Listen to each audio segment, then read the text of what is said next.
music is a strategic business and creative tool in society. To understand how valuable this is, key financial analysts and music producers engage in a Q&A on the prospects and potentials of the lucrative industry. In defense of flimsy music and younger artists, I had this conversation with an uncle of mine who is in the 60s, and he said, you people, you don't read. And then it occurred to me, I said, Uncle, your people did not write. There was nothing for us who grew up in the 90s to read. And it's almost the same thing with music. The basic thing is there's no structure to work with. The classics that we listen to had record companies making them. In the 90s where we grew up, there were no record companies. So a hit song consisted of a guy who got lucky on his computer and banged out a lovely song, and then you cannot tell him that it's not working. We do not care much for eternal music because, for example, Inyanya, who has one of the dumbest songs around, Bukeri, had to dumb down for his audience. He was a fantastic singer. All he got were pats on the back. Thank you for coming. And then he made this ridiculous song, and then everybody loved it. And then there are endorsements everywhere. Those are the people shaping our thoughts and our music. And we are not going to get anywhere. That's all for now.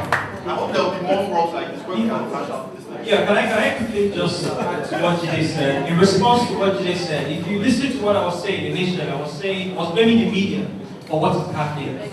The truth is, we have a lot of timeless or potential timeless songs that are being recorded in studios by individuals, but there are no platforms to actually push out this material. You know, we're in an industry right now that seems, it's really not an industry, it's just a function of there's demand and there's supply. That's all. And in the context of the kind of demand that's available, because the masses are more of the, well, we have middle class in Nigeria, I'm not sure, but more of the low class people in the society. And because of the volume they have, they somehow control the demand of what they want in the market. So what we have as an industry is just a function of the market, or the market is demanding for certain kind of songs, and certain kind of artists are there to supply it. There was a gentleman who asked a question at the back there just now. They would already know those things before they venture into the music business. So please, it's really important that we take some of these things seriously. So developing a business mindset in the creative process. I had a challenge looking at this because one of the first things that we need to be talking about is, now, are we talking gospel music only here? Or are we talking about music generally? What I think what Faj had tried to do was to look generally at music with a focus on gospel music, and I think it's a fine thing. Let me say that to my mind, of course, the question you need to ask yourself is: so what is this? Is this music? Is it entertainment? Is it business? Or is it ministry? There were some questions asked concerning whiskey and Funmi in terms of why their pricing is there. But the summary I get all today is that this music business in Nigeria, we fail to understand the paradigm shift that has fully occurred. What we're following is what we call the gradual momentum of the new age, and we assume that's the paradigm shift. We assume because we've got internet that is really a change. But you find out what you do is you have analog dollars converting to digital pennies. The model really is this. And it started way back. I'm sure some of you would have known about the story of Napster then, and we used to get free downloads. That basically altered the whole game because my generation, those who are closer to his own age group now, learned one thing, we got music free then. Once we got it free, it changed. Now, common sense means that anyone knows that you won't have to pay as much for a downloadable music as much as you do for a CD.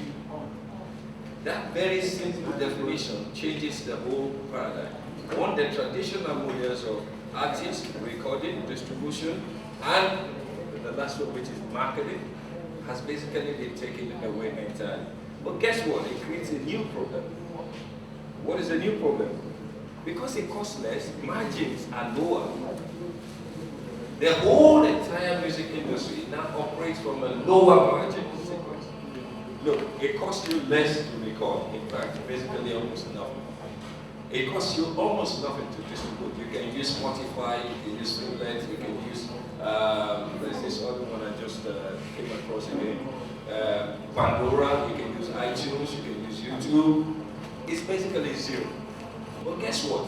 The cost of marketing has actually tripled. It is strange. The cost of marketing has actually tripled. So what it means is that the whole business of music, be it gospel or whatever, it has changed dramatically. That what you therefore need is to come about it with a real proper, with a real proper sense of what it uses. He said, see it as a business. Now, if you want to see it as a business, from our own side, we have a different perspective in terms of the nitty-gritty of seeing it as a business.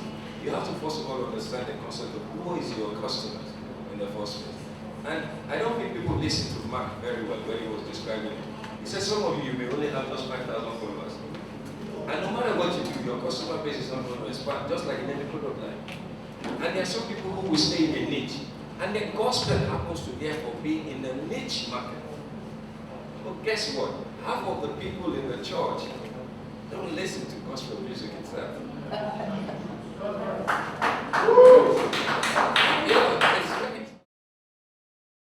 Many of us, we have talents to just write songs, but we do not have the voice to sing our songs.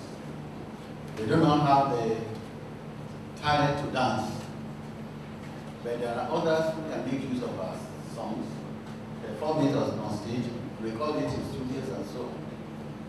But many times, people who write these songs, they don't get to be known.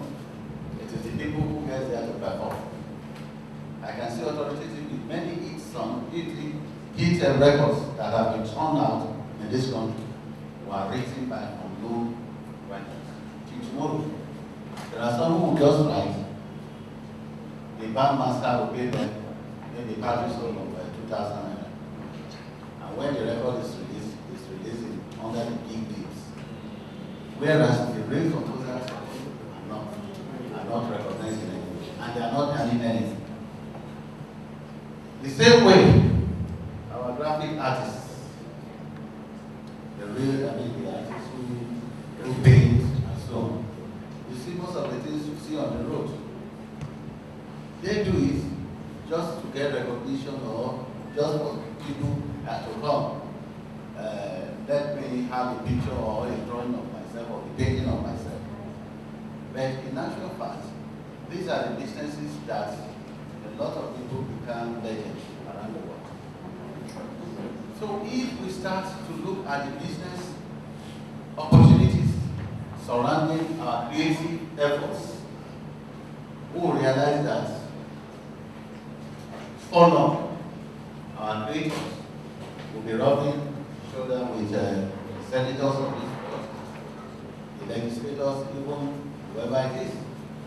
But presently, we operate from the level of, please just let us have the crumbs. But it cannot go on for long.